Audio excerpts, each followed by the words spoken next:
Hi, StoryFilm here and welcome to my channel.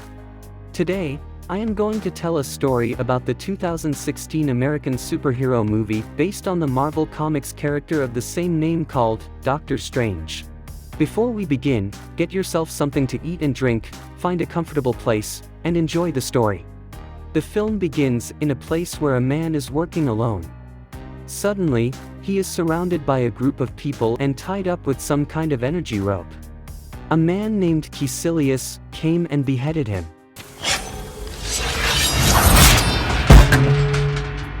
He took a chained book and tore one of the pages.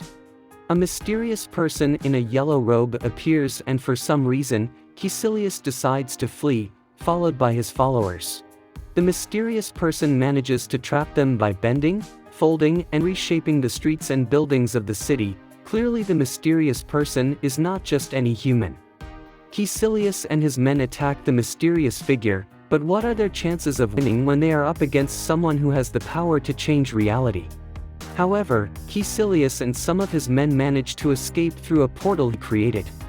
It seems that he is no ordinary human either. The mysterious figure restored the original situation, created a portal like Caecilius, went through it to the common people, who did not seem to notice the strange event and lowered the hood to reveal Saitama's bald head. In New York City, Dr. Stephen Strange, a wealthy, celebrated, and arrogant neurosurgeon, undergoes brain surgery while listening to a song. That shows the level of knowledge and skills he has in his profession, which is usually taken seriously. In the middle of an operation, his colleague, Dr. Christine Palmer, asks him for help and shows him an X-ray of a patient with a bullet in his brain. Strange realizes he can save the man's life and goes to ER surgery after being pronounced dead by Dr. Nicodemus West, who wanted to extract his internal organs since the deceased was a donor.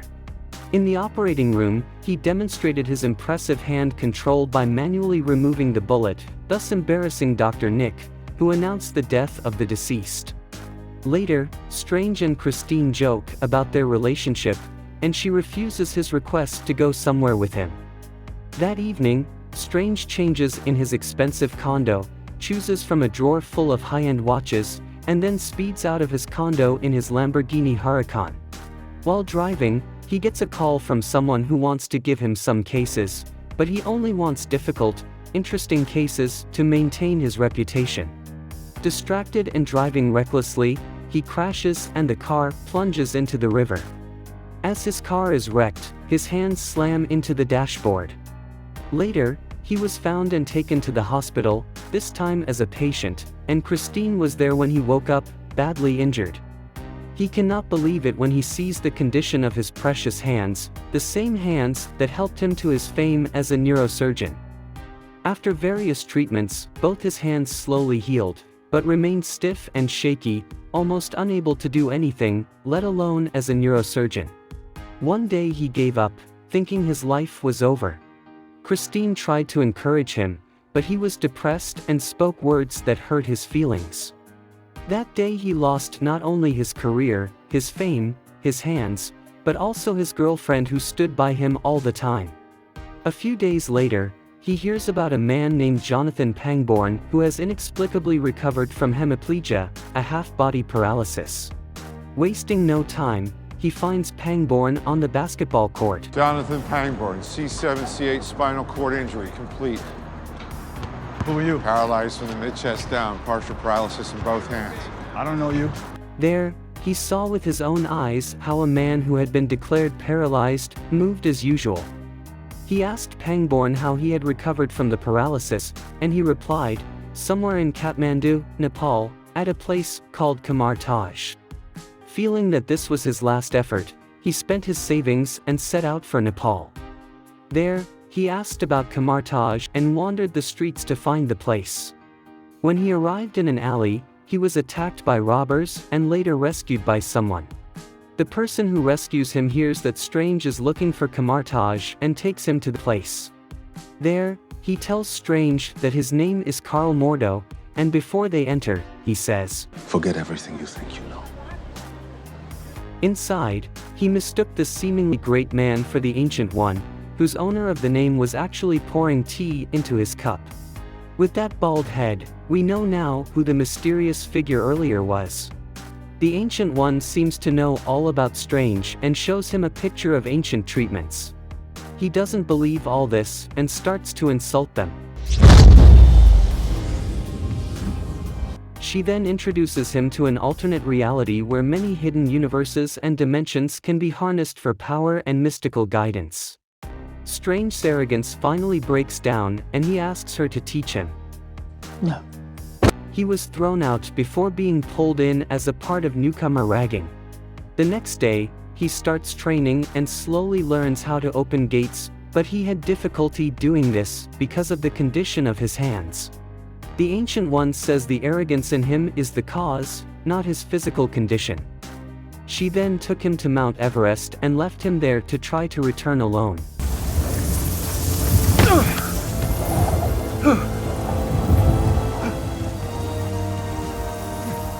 Aside from portal training he does every day, he also likes to visit Kamar-Taj's library, which is guarded by Wong. He becomes a voracious student, borrowing and reading many books from the humorless librarian. Just Wong? Like Adele? In another part of the library, Strange picks up one of the books and finds that some pages are missing. Wong says the book is a study of time, and the missing pages were stolen by a former student named Caecilius and his followers. Now we know what really happened at the beginning of the film.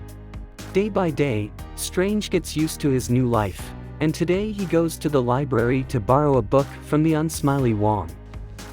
You're not ready for that. Try me, Beyonce. Come on, you've heard of her. She's a huge star, right? Come on, just give me the book. No. From that day on, having mastered the creation of portals, he borrowed the books illegally and read it in an astral form while his body slept.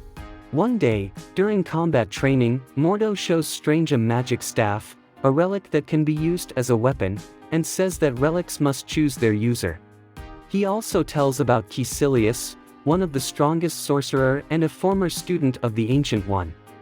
One day he starts to question and reject her teachings, wanting more than what he has now, which made him do what he did. Meanwhile, Caecilius finally deciphers the stolen spell and is now able to manipulate reality like his former teacher.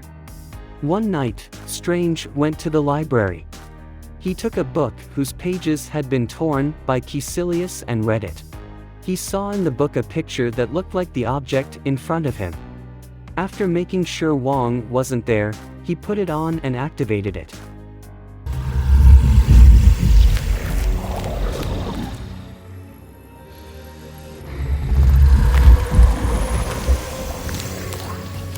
Realizing that the thing he was wearing could manipulate time after following the instructions in the book, he tried it out on the book to restore the missing pages.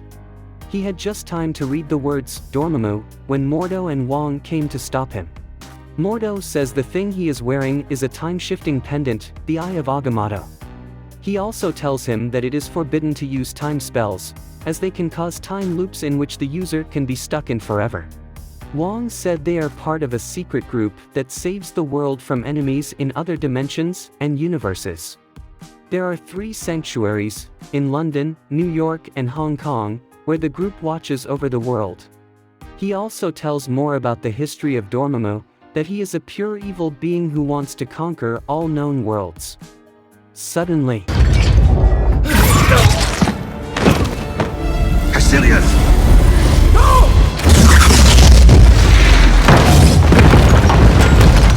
Strange is hurled through one of the doors of the sanctuary and finds himself in New York. He wanders around in the building looking at some artifacts. At the end of a corridor, he finds 3 glass doors that turn out to be gateways to other places. The destination can be changed by turning a dial next to each door. He heard a noise at the entrance and found inside 3 people unknown to him. After destroying the London sanctum, Caecilius came with 2 of his followers to destroy the New York sanctum but was stopped by Strange. How long have you been at Kamar-Taj, Mr. Doctor. Mr. Doctor? It's Strange. Maybe. Who am I to judge? Strange fled when they came to attack, but his escape was not easy as Caecilius twisted, bent and folded things around him. However, he managed to defeat one of the followers by sending her to another location and then change its place.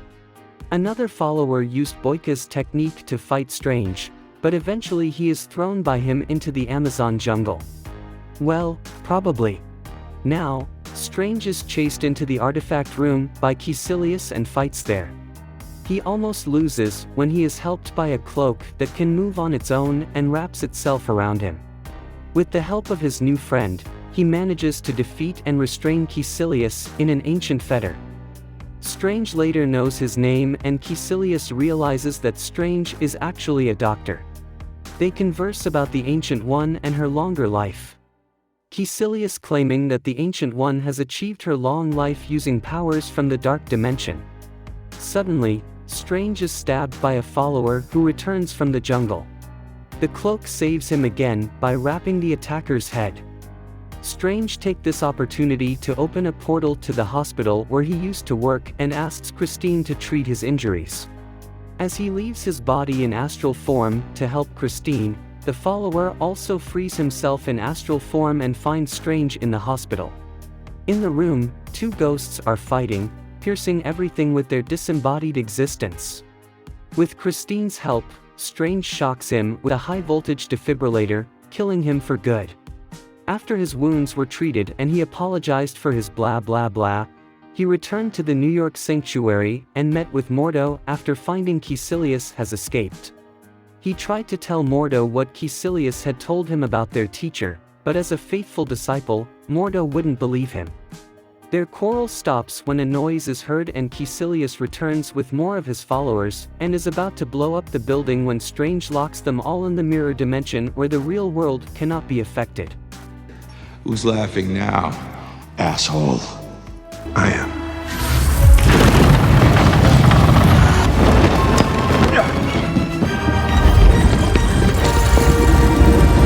Oh, you got his sling ring. I mean, they can't escape, right?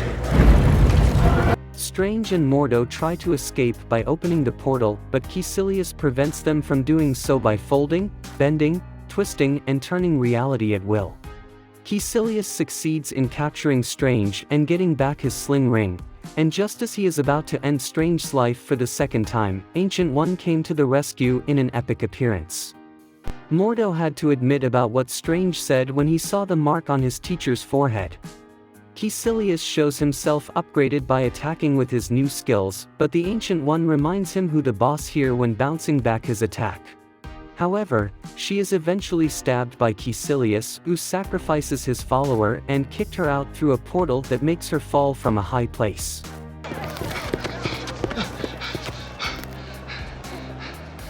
Strange took her to the hospital and asked for Christine's help again.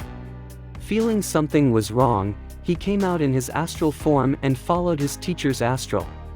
While enjoying the scenery outside, she tells the reason why she took the power from the dark dimension, the thing about Mordo and Strange's choice. She accepts that this is her end and hopes that Strange can take her place.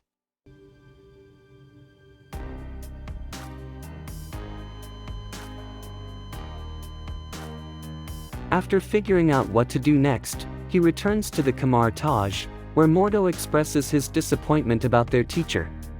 Strange says she was only doing what she thought was right, but Mordo denied it, saying, "What is happening now are the consequences of her deception." In the meantime, Caecilius and two of his followers have arrived in Hong Kong to destroy the last sanctuary, while Wong and some sorcerers are preparing to defend the building. Now, before we continue, have you ever wondered why Caecilius and his two followers came from such a desert-like place?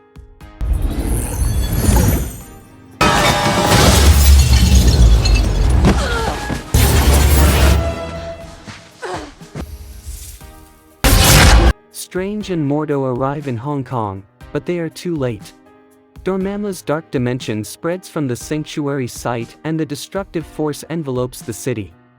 Strange uses the Eye of Agamotto to reverse back time, trap Caecilius and his two followers and recover Wong, who has been killed in the process. However, Caecilius recovers and manages to knock out Strange and stop the process before it can be completed. As Strange regains consciousness, Caecilius approaches while talking about time. Remembering the words Mordo had once said to him about time, he flew into the sky towards Dormammu. Here, he confronts Dormammu, gets killed instantly.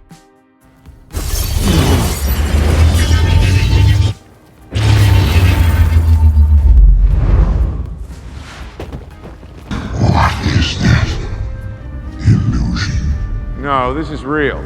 Strange succeeds in creating an infinite time loop in which both are trapped in repeating the same time for eternity, preventing Dormammu from invading the Earth. You cannot do this forever. This is how things are now.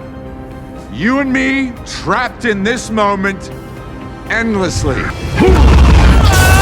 Dormammu kills Strange in various ways, but every time Strange dies, time is always reset to the beginning of the confrontation. Dormammu! Dormammu! Dormammu! Make this stop! Set me free! Dormammu finally gives up and agrees to leave and take his worshippers from the Earth in return for Strange to stop the time loop. Strange returns to the street, where he sees Caecilius and his followers being sucked into the dark dimension, showing that Dormammu has fulfilled their agreement. Wong laughs when it's all over, but Mordo, disappointed that they keep breaking the rules and saying that one day there must be a reckoning, announces his retirement and walk away. At Kamar-Taj, Strange returns the Eye of Agamotto to its guarded place. Wong tells him a little additional secret about the Eye, which is that it contains one of the 6 Infinity Stones. Strange is now a guardian of the New York Sanctuary. One day, he receives a visitor from the outside world, Thor, the god of thunder, and asks why he and his brother Loki have come to Earth. The film ends with Mordo visiting Pangborn in his workshop. Suddenly Mordo strips him of the magic that allows him to walk, paralyzing him again. Why are you doing this? Because I see at long last what's wrong with the world. Too many sorcerers. Thank you for watching. Like, share and comment below if you like the recap and subscribe for more video.